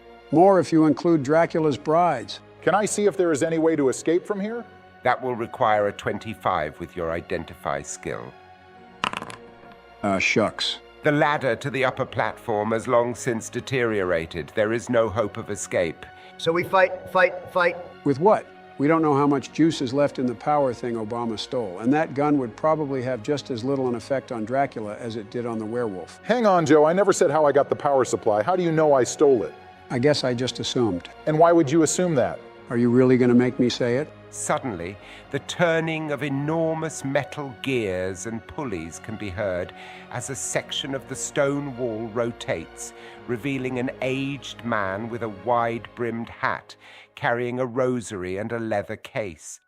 You see the man reposition a lever installed in the wall. No doubt the mechanism to activate the rotation. I want to aim my pistol at the man. You must be Inspector Trump, then. You are a hard man to reach. Who are you? I am Dr. Abraham Van Helsing, and I know he has risen again. I knew from the moment I heard the screaming in the grand hall. Every fiber of my being warned me something would happen when I heard this castle would be open to the public. I should have known his evil would find a way to reawaken. You see, I have a history with the resident of this wretched place. You mean the vampire Dracula? Then you all know the horrors we face. I have studied creatures like him and know the secrets of his lair. When I was turned away by the policeman, I circled the grounds, knowing there must be other entrances through the caverns underneath the castle. Multiple routes for him to reach his place of rest. He motions to the lever on the wall. Turns out I was correct. His place of rest? You mean Dracula really sleeps in that coffin up on the auction block? Unlikely. No doubt his remains were arranged in some decadent coffin to make for a show of opulence at the gala. Decades past, I tracked the monster to this very castle, navigating these cellars until I found his tomb. It is an archaic thing, more of a limestone sarcophagus, adorned with crude sculptures depicting men and women in horrific states of slaughter at the hands of ancient vampires. The tomb is precious beyond all measure to him, for it contains the soil of his native land. He must have this to rest during the day, even more so now to gather his power. The three of you must help me find it once more. It is our best chance to corner him, to destroy him once and for all. I'll help you, Van Helsing. I've seen what this fella can do, and despite me having nothing whatsoever to do with him coming back in any way, I feel a sense of obligation to put this evil to rest. It's all Jover for Dracula tonight. What do you guys say? Van Helsing looks to the inspector, noticing the deep scratches on Trump's arm, and leans in for a closer look, plucking a strand of brown fur clinging to the now tattered sleeve of his uniform. Narrowing his eyelids to focus, you can see the lines of worry in his face deepening with terrible realization. After my brush with the vampire, I dedicated my retirement to years of studying the supernatural, attempting to discover all the other horrors of this earth that ignorant men would rather relegate to legends and myths. And I know what has done this to you, lycanthropos, a werewolf. He turns to the professor, noticing Barack nursing his injured arm and deliberately avoiding facing the collapsed pile of rubble at the opposite end of the chamber. Moving with the surprising swiftness of a younger man, Van Helsing approaches the debris, noting the hand of the monster protruding amidst the stone and fallen planks of wood. His quick examination of the stitching on the necrotic flesh and infrequent twitching of the appendage ends abruptly as he turns back to face your group, his face now slightly pale. I know not the devilry that produced this abomination, but there is little doubt in my mind that this undead creature has plagued you tonight as well. This place, it is as though evil is drawn to it. Gentlemen, if you aid me tonight, I promise I shall dedicate my efforts to helping you rid yourselves of these terrors. This is too much. I don't know what you all have seen tonight, and I can barely comprehend what I have witnessed, but I'm still a man of science. Whatever the Baron did to himself, I can at least accept that it was by the hand of man. Maybe there were substances in the lab that leaked some hallucinogenic into the air that altered my perception. but I cannot accept that there are monsters here tonight. Oh, you're no fun at all. The four of you glance up in alarm, seeing a young woman with alabaster skin adorned in a lavish, if dated, gown. Biden the Magnificent recognizes her as one of the victims of Dracula's hypnosis in the Grand Hall, although her expression of vague dread has been replaced with that of a sinister smile. Watch out. That's one of Dracula's brides. He must have turned her into a vampire. Ha! And you're supposed to be the one with a bad memory. Another woman steps to the edge of the platform to join the first. She is similarly garbed, and you can make out the smears of blood leaking from 2 fresh puncture wounds on her neck. The master said he would be joining us after we had our fun with you. Only meal enough for 2, he said. Should we fetch him? I rather think he hoped to train us to hunt. Come, Elizabeth, surely you can feel the new strength within you. I can sense their blood. I can smell it running thick and delectable in their veins. Let us take them all and show the master we can hunt for ourselves. Show how right he was to bless us with this gift. Yes, Catherine, together. Dracula's brides leap from the platform, seeming to glide on the air itself as they descend. Their jaws extend wide, revealing sharp canine fangs glistening with deadly hunger. Van Helsing charges to the front of your group, holding up his rosary, stunting the bride's descent for a few moments as they recoil at the holy sight. He turns back to your group, unlatching and tossing his leather case to the ground before you in a single motion. Quickly! Only these tools can hope to deliver our salvation. The case jolts open as it hits the ground, revealing a collection of vampire eradication accoutrements, including vials of holy water and a disassembled crossbow replete with pointed wooden arrows. Finally, something to combat the undead. Can I roll to assemble the crossbow? It is an intricate device, and even now you can see Dracula's bride swooping above Van Helsing, diving and rising through the air as he struggles to keep the rosary trained on each of them. You only have a minute to spare before they outflank him. You must pass a risk roll of 23 to succeed with your identify skill. I got this. Donald, I don't think... I know you don't, Joe, but that's okay. I'm happy to do all the thinking for us. Wait, he's trying to tell you. Pipe down, Obama. There's nothing to worry about. Starting now, I'll be succeeding with every roll. This will mark the start of a new book I'm going to write called The Art of the Dice Roll. Now here goes. I want to recount. I don't think that will be necessary, as it is not very hard to add up to 8, which makes for a critical failure. You blindly begin grabbing parts of the crossbow, stumbling through a hasty assembly of the thing, jamming parts together, rendering the weapon near useless. Damn it, Donald. Joe was trying to remind you I have the most points in this skill. My specialty is literally solving puzzles, so get out of the way. Mr. Price, can I get the crossbow in working order? The inspector's bumbling has increased the difficulty of assembly by 5 more points. Well, here goes nothing. What luck, a 29th. You successfully managed to block out the unholy shrieks of the vampires to dedicate all your focus to the crossbow. Working with the deftness of a craftsman, your analytical mind easily resolves the misaligned parts, and you rapidly restore the weapon to a pristine condition. Here you go, Donnie. Strike while the iron's hot. Don't you mean drone strike while the iron's hot? Hey, Joe, doesn't Trump look a little pale? Must have gotten bit when we weren't looking. I'd better put him down just to be sure. Relax, Barry. It's just an extremely good joke. Now toss me that crossbow before these bloodsuckers decide they want to go for the dark meat first. I'll throw the crossbow to Donald, taking no care whatsoever, hoping the thing might go off and teach him a lesson about insulting others. Interesting as that might be, you and Donald have both used your turn this combat round, meaning only Joe may perform another action before your enemies have their chances to strike. Better make this one count then. Are there any more weapons in the case? Maybe a chain, like a length of chain from a pool? I remember one time with this rapscallion named Corn Pop, and he... Joseph, I'm afraid, much like Corn Pop himself, additional weapons are non-existent. Drat. Guess I'll pick up the bottles of holy water. I had pretty good luck with the smoke bombs earlier. Maybe I can hurl one at the vampires. A contested check, as the brides will not be caught off guard with your attack. You'll need a 19.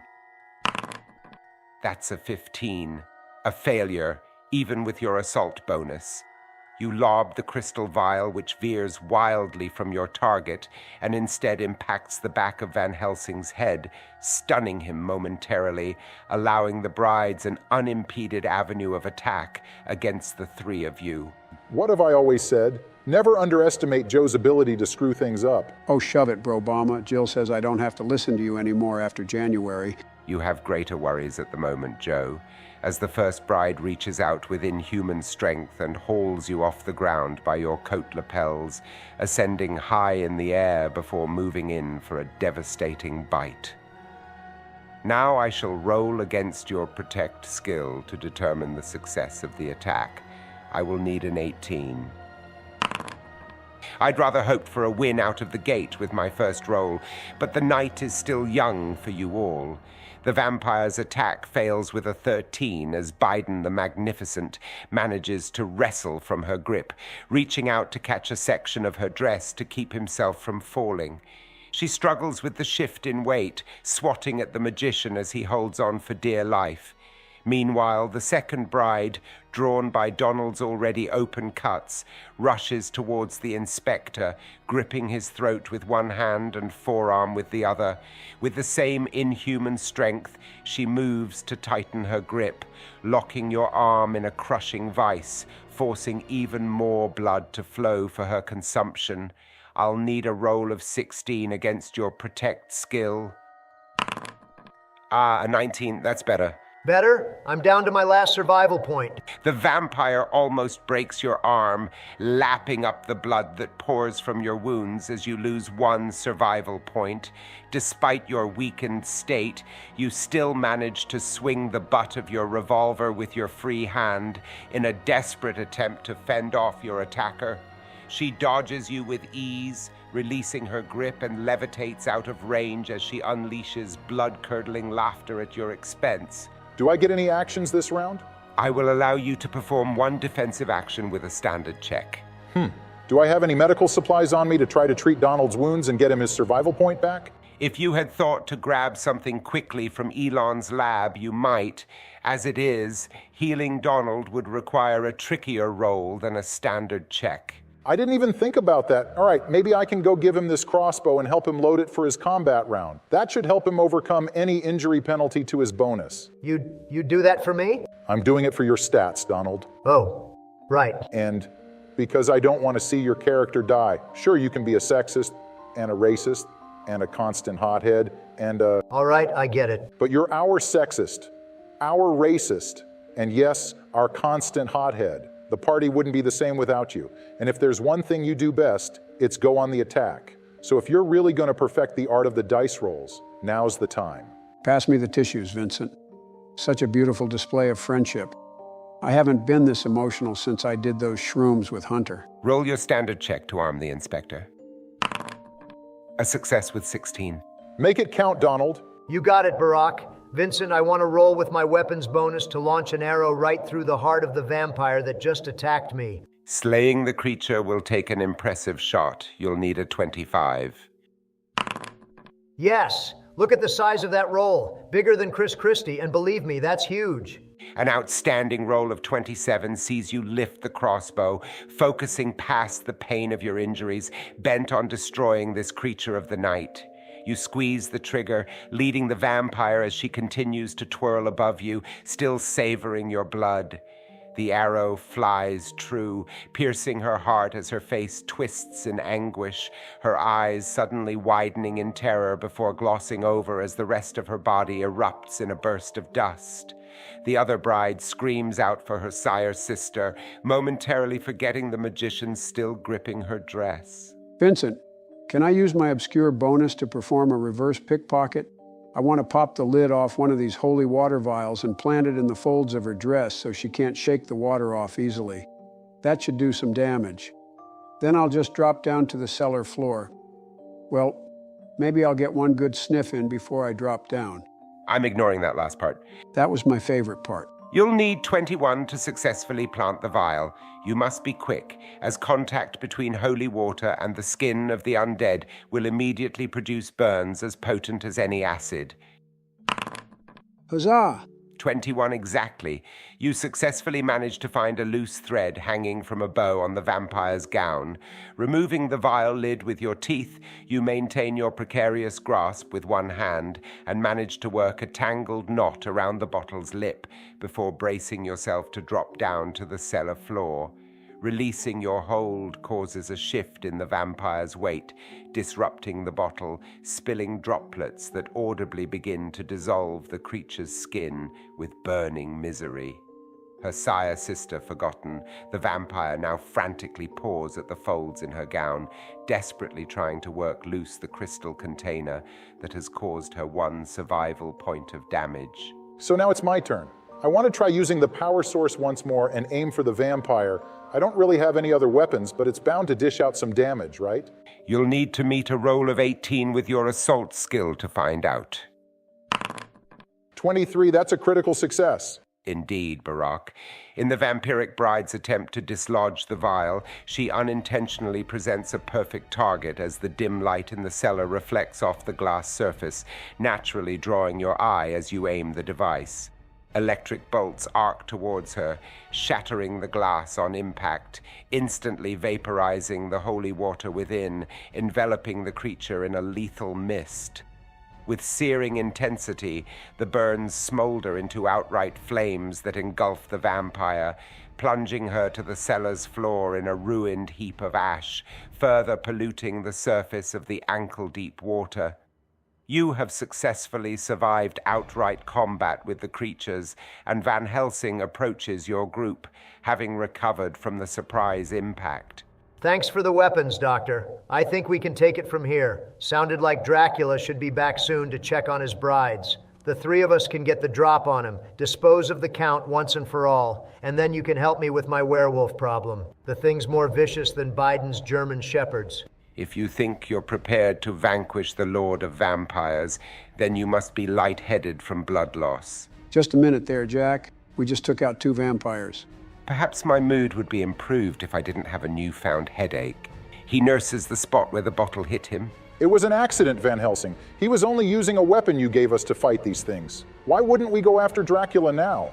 I'm sorry, it's hard to convey just how strong Dracula is. These items were never intended for war with the monster, only as a last resort. You did well, make no mistake, but these were fledglings, newborn creatures of the night with only ounces of his power. That is why I mentioned his place of rest earlier. I had hoped to poison it with the holy water or destroy it outright some way. Without it, he will be trapped in this castle for a whole day, unable to withstand sunlight, growing weaker hour by hour. Then, and only then, would we have the combined might to stop him. Now he will hunt us and protect his tomb at all costs. If only there was a way. There is. My encounter earlier with Elon, he mentioned a plan to flood the caverns underneath us and collapse the whole castle. Really? Then there may be a chance. Please, how did he intend to do this? There's a dam on the far side of the lake behind the castle. He said something about sabotaging it once he'd finished his experiment and fled to a safe distance. Most likely a radio signal to explosives or some kind of timed demolition. All right, we go then. Let's return through the passage I entered earlier. I left my horses and carriage just outside the cavern entryway. If we hurry... He stops, and the 4 of you can just make out the flutter of a bat's wings coming closer before a man's footsteps bring Dracula to the edge of the platform above. I hope you made him suffer, Catherine. Thanks to this old fool, the others had a chance to... He pauses, seeing the lingering dust and ashen remnants of his brides, his face contorting with hellish fury at the loss of his thralls. The tone of cold hatred lingers on his next words as he takes in your group. Van Helsing, again you defile my house and slaughter my brides. You defile the earth itself, Hellspawn. I have saved their souls from your grasp. Ha! Look what has become of you, a frail wastrel needing others to fight his battles. It would almost be beneath me to kill you. Almost. Van Helsing spins around, shoving the 3 of you against the rotating wall. Go now, you must destroy this place. We're not leaving you behind. We can help. I will face Dracula alone. I have not left myself unequipped. He withdraws a wooden stake of polished oak. You observe its grain swirling with deep hues traveling from the sturdy handle to the deadly sharpened point. Turning to Barack, he thrusts out his rosary, tucking it into your coat pocket. And now none of you are either. If I vanquish this monster, I will find you all. And if you don't? Then you are our only hope. He pulls the lever, activating the gear mechanism that sends you careening out of the chamber into a muddy cave beyond. Before the rotation is complete, you catch a brief glimpse of the pile of rubble beginning to shift, with the Frankenstein monster regaining consciousness. Doctor, look out! Your cries go unheard as the wall closes up, internal latches locking it in position once more. We have to go back. He can't take on both of them by himself. Get a hold of yourself. We'd be throwing our lives away going back in there. He pulled that lever knowing he'd never see us again. Trump's right. We can't waste the chance he bought us. We have to get to that dam. You're right. It's just so much to take in. Those monsters, I can't explain it. Maybe that's why he gave you that rosary. You already have reason. Maybe you need some faith. You could have gotten all that and more with a Trump Bible, Barack. Yeah, I'll pass. Vincent, let's make our way through these caves and find Van Helsing's carriage. You navigate the dark caverns, feeling along jagged outcroppings of rock until at last spotting the cave's end, illuminated in the moonlight. Emerging from the entrance, you see the carriage with 2 horses at the ready. Let's go. I'm hoping you're right and that Elon's left something to collapse the dam, or this will be a wasted trip. Hang on, I just now thought about something. What about the people still inside? Oh no, I'm not breaking the bank to give any more money to FEMA for flood victims. What if Ukraine needs another $2 billion? As you approach Van Helsing's carriage, you can hear some commotion just over a nearby hill. Biden the Magnificent climbs up to a vantage point, seeing dozens of the auction's attendants fleeing the castle, led by the same officer he encountered earlier. While many have perished, Joe's distraction evidently bought some time for those trapped inside to make an escape. Regrettably, you must assume that any left within have fallen victim to Dracula's bloodlust. Look, the best we can do now is make sure this ends tonight. I call the driver's seat. No way am I letting Sleepy Joe take the reins and get us lost on the way there. Little chance of that. We'll just be lucky if the horses can pull Donald's lard ass more than 10 feet. Knock it off, you two. Vincent, I want to force these 2 into the passenger compartment and take the driver's seat myself. We don't have any time to waste. Upon corralling Donald and Joe, you give a sharp flick of the reins, steering the horses towards the forest road circling the lake and leading up to the dam. As the carriage races through the woods, you find your path growing ever more treacherous as the moonlight illuminating the road becomes swallowed by the dark clouds of a gathering storm. Although you may still navigate the trail with the wagon's dim lantern, you are forced to slow to a steady trot to avoid crashing into the twisting trees that surround you. Can I look out the passenger window and roll to help keep on the lookout so we can go a little faster? You may be able to make up some lost ground with a standard check. That's only 10. As you lean towards the windows, you just make out several tree limbs extending from the darkness, grazing the side of the carriage as you pass through a particularly dense section of the forest. Unable to help Professor Obama, you continue to stare out the window as the occasional flash of lightning gives you a distorted sense of your surroundings. Perhaps the evening's horrors are taking their toll on you as the very limbs of the trees seem to form skeletal hands reaching out to trap you, and terrible faces manifest on trunks of the ancient oaks. Although these maddening illusions confound you, one stands above the others in the form of a pair of eyes bounding over shrubbery directly at your carriage as lightning continues to spiderweb in the atmosphere high above you.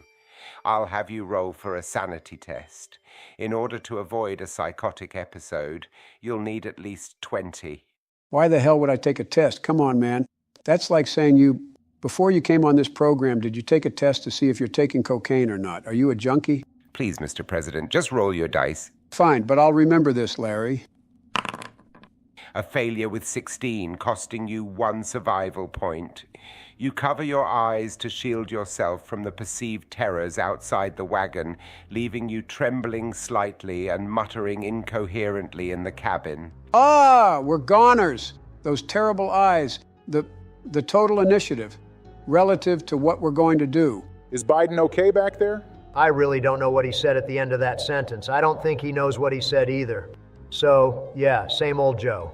But on the off chance something is up, I want to use my identify skill to see if I can spot anything in the woods. Very well then, you'll need an 18.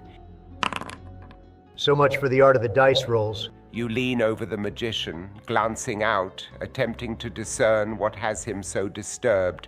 Only the darkness of the woods greets your view.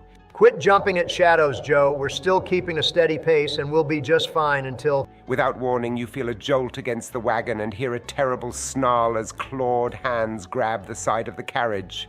The werewolf, having tracked Inspector Trump's scent, has pursued you through the woods. Content to feast on the rest of you as well, the beast opens his jaws wide, leaning in to bite his nearest victim, which in this case is you, Joseph.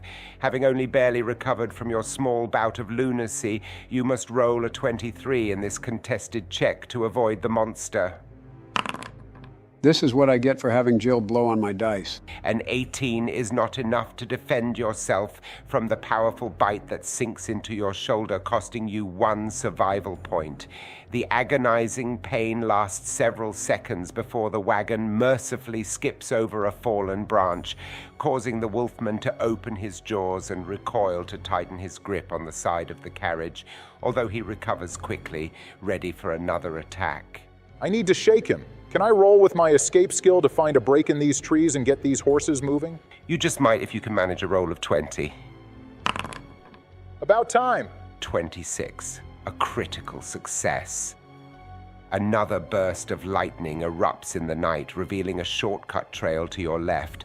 Another crack at the reins sends the mares before you barreling down the newfound path.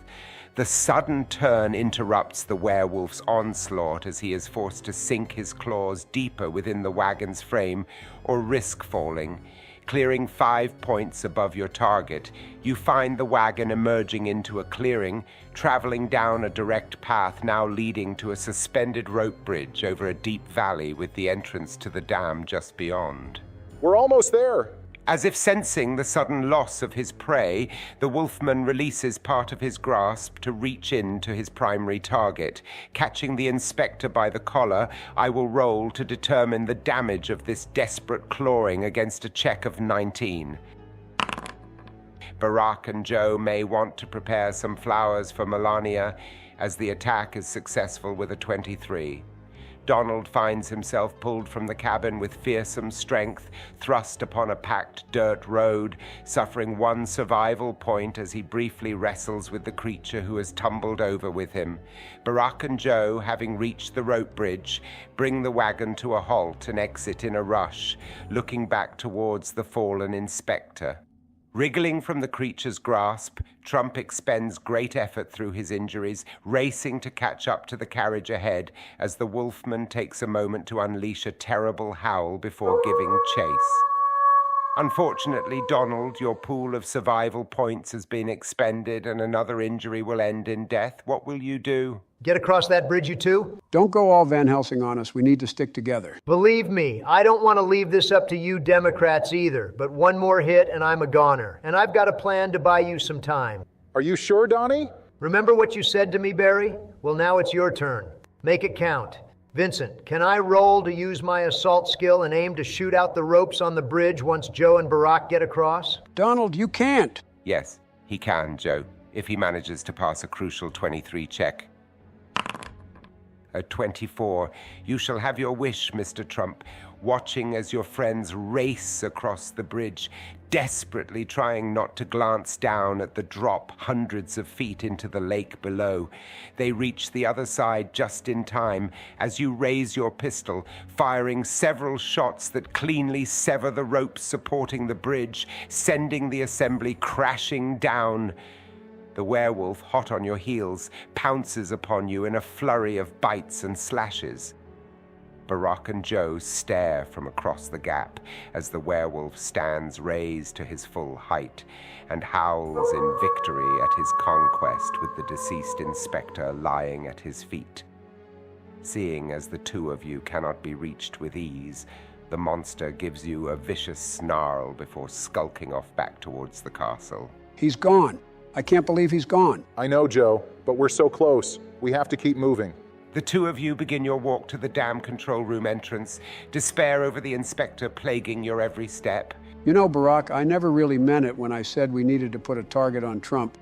I'd give anything to have him threaten our democracy just one more time. We can't dwell on it, Joe. Just try to think about something else. Okay, I know I said something else, but how can you think of food at a time like this? Who are you talking to? To you? You just made a yummy sound. I didn't make a yummy sound. Frankenstein's creation springs from the shrubbery just off your path, reaching out towards the two of you. I'll roll a check against your respective protect skills as you attempt to evade the crushing blows. That's an 18, not high enough to land a blow on Barack. However, Biden the Magnificent is caught by a swipe from the monster and viciously knocked to the ground with a devastating loss of 1 survival point. The professor manages to pull you free from further harm, helping you to your feet as you run inside the control station of the dam, the monster in pursuit. Is there a way I can lock the door behind us? Roll for a standard check to secure the door.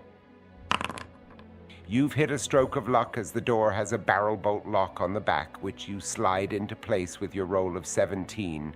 However, it is doubtful such a brute will be kept at bay with this alone. How could he have followed us so quickly? With my help, of course. A dark mist coalesces in the room, forming the unholy figure of the Count before you. Heavens, I forgot he could do that. Quick, Vincent, I want to roll to use the crossbow. Maybe my skill bonus can be used to calculate the best angle of attack. Unfortunately, Professor, Inspector Trump was last in possession of the crossbow. The power supply is your only available weapon. Damn, you're right. Fine, I'll try the same roll with the power supply. We're screwed. You aim the device and release a bolt of energy. Dracula, sensing your oncoming attack, once more dissolves into a shadowy fog as the lightning passes through him harmlessly. Suddenly, the dark mist is upon you, and a quickly materialized Dracula knocks the device from your hand and grips you by the throat. Fool, you know not the power you face! The vampire turns toward an opened crate on the far side of the station room and once again begins to dissolve. You suddenly feel a terrible coldness starting at your neck and reverberating throughout your body, which has begun to dissolve in a similar manner. As if being plunged within an ice bath in total darkness, an overwhelming wave of disorientation overtakes you as you find yourself transported across the room with Dracula. Oh, what just happened to me? You mortals, you think that because you have seen our thralls drink blood and transform that is the extent of our abilities. We who bathe in the fires of hell have power beyond your imagination. I have pulled you through the veil, a dark plane of existence that can take me many places in this world with but a thought, and with my power fully restored, I can transport others as well. Wait, if you brought the monster here before us, then that means that Van Helsing is... Dead? Of course. Did he really have you believing you could hope to stop me? Van Helsing died in mere minutes. So distracted by that reanimated corpse, it was all too easy to tear him apart, limb from bloody limb. Such a satisfying meal to reawaken to. A loud crash can be heard at the entrance door as the monster outside begins to break it down. Ah, I still remember the day Renfield dragged that body through my door, claiming some misbegotten scientist had conquered death. To see the maddened creature up and about was at once exciting and disappointing. It attacked Van Helsing outright, despite the old man trying to reason with it, and even attempted to do the same to me. I had rather hoped for a more intellectually promising servant from the creature, but its mind is fragmented between several men. A most unusual experience when I brought the beast under my hypnosis. Another thunderous blow against the door echoes in the room. Still, one mind remained clear above all others, enough that I could draw forth his reason to tell me where the three of you would have fled to. That must be Elon. Yes, enough of him lingers that I could extract knowledge from. The explosives that would destroy my estate, for instance. He forces you to look inside the opened crate. A destroyed radio mechanism lies in ruins at the bottom, the wires connecting it to a sizable bundle of dynamite having been recently cut, and so much more. The influence he possesses in this world, all at my disposal now. He would make a formidable foe were he not trapped in his own mind. The door is slammed a third time by the creature, finally giving way as the monster stands poised to attack in the doorway. And yet such a sturdy grunt has its uses too. This will amuse me. Creature, destroy that old man. Not yet, I'm too young. You ought to see my staffers. They can't keep up with me. Vincent, I want to rush over to pick up that power thingamajig. It's my only shot against the monster. Wait, Joe, that's what it wants. It'll have full power and control. Just aim for the dynamite and destroy us all. It's our best chance. It is Joe's turn, Obama, not yours. Well, maybe you've got a point, Barack, but I think you've still got a shot. Vincent, I want to roll to reverse pickpocket again and insert the power supply in the monster's chest. What are you thinking? I'm thinking Elon's still in there, Barry. And if he has control, you need to persuade him to help us stop this monster, and that way, at least one of us can walk away from here. How touching. Another selfless act from your group. One that will require a roll of at least 22. Looks like I'll be seeing you soon, Donnie. So you shall, with a roll of 24, Biden the Magnificent scoops up the power supply and rushes the creature, deftly inserting the device within the port on its chest. Unfortunately, your maneuver has left you vulnerable to the creature's blows, and you find yourself suffering one survival point from a mighty fist slamming down upon you during your approach. The electrical discharge from the rush of energy upon activation of the power supply also gives you a damaging shock against your now depleted survival points. The electrified magician falls to the floor, motionless. Biden the Magnificent has been killed. No! Of course, Joe, first you steal my presidency and now you steal my group sacrifice moment. A thorn in my side now and always, aren't you? The magician's sacrifice was not in vain, as the hum of pulsing energy emanates from the creature, and a new clarity is visible in his eyes, a look as if waking from a prolonged nightmare. His eyes fall to the dead performer at his feet before glancing up to see the professor, still locked in a chokehold by Dracula, who now bears a look of consternation. Elon, if you're in there, I need your help. Dracula, he's real. He's had you under some kind of spell, but I want to believe you're still in there. I beg you, put aside your mad pursuit of immortality and consider all the evil this vampire could do with you under his control. Misguided as you are, I believe you want to usher mankind into an age of enlightenment. If you don't act now, he'll use you to bring us all into an age of terror instead. You must help me stop him. I want to roll with my persuade skill and plead that the monster comes to my aid. It's really my only chance at this point. A risky gambit, one you'll need a 24 to pull off. Damn, and I chose that skill for the penalty to offset my bonus, but it's now or never. I don't believe it. A 27. Even with your penalty, you still succeed in reaching the man within the monster. You can see that the deterioration of the creature's mental state without the proper power to sustain it has taken a heavy toll. He has, resultingly, been rendered mute and suffers impairments to his motor functions, resulting in an unsteady gait of heavy movements. Nevertheless, Elon's understanding can be seen in the monster's eyes as he silently steps over Joe's body, charging towards Dracula, who throws you to the side, focusing on the larger threat barreling toward him. So you resist my will? Fine, I shall reacquaint you with death, monster. Dracula meets the creature in combat, trading bites and fearsome clawing with the tremendous brute strength of the monster. You stare captivated at the grotesque battle unfurling before you as the undead titans lay blow upon blow on one another that would slaughter any mortal man. Finally, Dracula lands a critical slash against the creature, tearing large gashes in its chest and rupturing the power cell, sending out jolts of energy as the device begins to grow unstable. The wounded monster gazes over to you as Dracula stands tall above him, seeming to relish the victory in conflict against so mighty an opponent. He meets your eye before glancing down quickly at the device, now growing increasingly heated, and motions to Dracula, making a grabbing motion with one hand and pointing away with the other. Can I roll with my identify skill to figure out what he's trying to tell me? Of course. Roll against an 18. 18 exactly. You are able to discern that what's left of the Baron's consciousness knows that the device keeping him in control is going critical, on the precipice of overloading.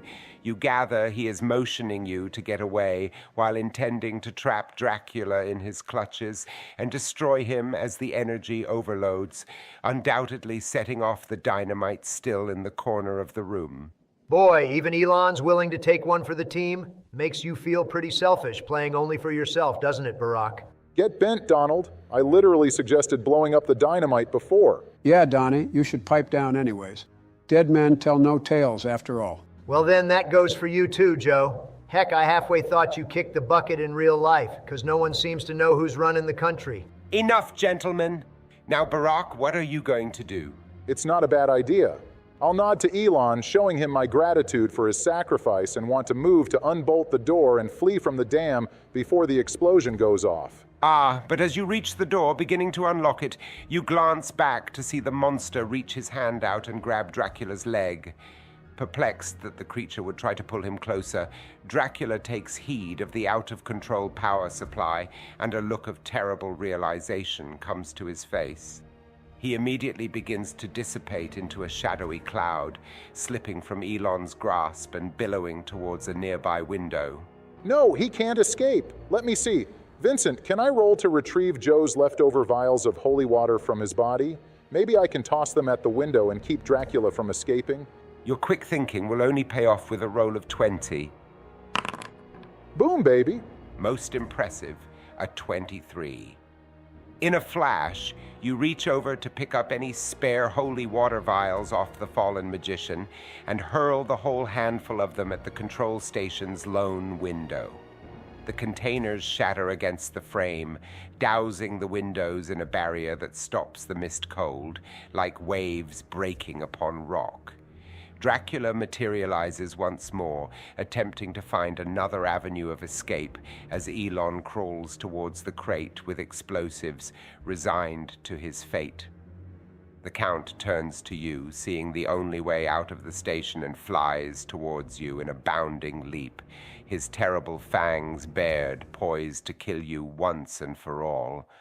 Barack, your actions will decide how this night will end, as you'll need a 23. I guess I'll just roll with my protect skill and hope to somehow stop Dracula's attack and escape.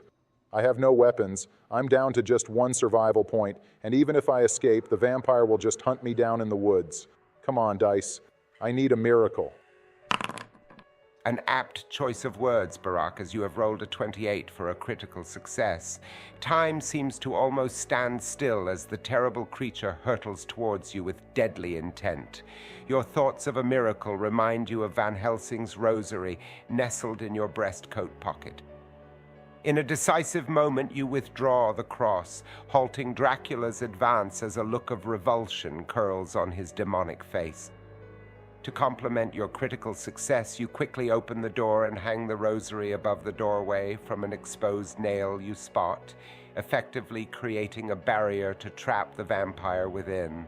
No! No! You see Dracula raging at the open doorway, hatred burning in his eyes as he strains against the object of faith, unable to cross the threshold despite all his strength. You sprint to a safe distance from the station, turning again to see the vampire one last time before a tremendous explosion erupts behind him. Flame engulfs Dracula instantly as a wave of force shatters his body, pressing him into the holy barrier, pounding him to dust as he gives one last cry of agony before he dies. Immediately, the dam bursts apart as debris hurtles through the air, intermingled with arcs of lightning, and you spot water beginning to cascade towards the castle. You take in a view of rushing waves at the base of the castle as the earth begins to tremble slightly from the collapsing of the structure above. The terrible fortress rumbles as towers and ramparts begin to fold over and crash into one another in monumental collisions that finally end with Castle Dracula fallen to rubble, taking with it the tomb of Dracula and Frankenstein's awful experiments. Your horrors are at an end. I made it. I can hardly believe it. You have done well, Professor. Though no one would believe your story, you and your fallen friends have stopped a terrible evil this night. You take some comfort in that knowledge as you begin to trudge back down the path to reach the carriage, a light rainfall just beginning. However what? As you come to the fallen bridge, wondering just how you will traverse to the other side, you hear the howl of a wolf. In a knee-jerk reaction, you look across the valley and see the muddy tracks of the werewolf from before, still leading away into the woods, opposite your direction. Well, maybe it's just a normal wolf then. Your blood suddenly runs cold as you notice the inspector's body is no longer where you left it, and a new set of similar tracks can be seen leading in your direction, as if searching for a means to cross the valley. Suddenly, a new werewolf springs from the forest behind you, and you are paralyzed in fear as you take in the creature. Wearing an all-too-familiar inspector's uniform, his terrible jaws open wide as he moves for your throat. I shall now roll for an assault check of 20. How fitting. A 28. With a critical success, the Inspector Werewolf lands upon you, pinning you to the ground as his enormous claws sink deep into your arms, costing you your last survival points. The beast then bites hard into your neck, ending your life with a decisive snap before howling into the stormy night. And with the Professor's demise, your party has not survived the dead of night. What a bunch of crap. Fake news. That was a great ending, Vincent. Having me become a werewolf, that's exactly the kind of thing I asked for. Hold on. Were you two in on this? Not the whole game, but if I died, I arranged that there be some way for me to come back as an enemy and go after whoever was left. I hoped it'd be you, Joe, but I'll settle for Barack. How could you set that up ahead of time? Do you find yourself talking to ghosts a lot? No offense, Vincent. You guys still think he's really a ghost? You liberals will believe anything. He's a lookalike I hired who does impressions. I thought it'd make for a good gag if he was the game master for us on Halloween since Ben was away. I swear you two would... What's this? It says, "Hey Donnie, something came up and I can't make it to your Halloween gig. Sorry for the late notice." But then, does that mean? If you enjoyed the video, please leave us a like. And subscribe to the channel. Be sure to stay tuned for more presidential dice rolls where we make adventures great again.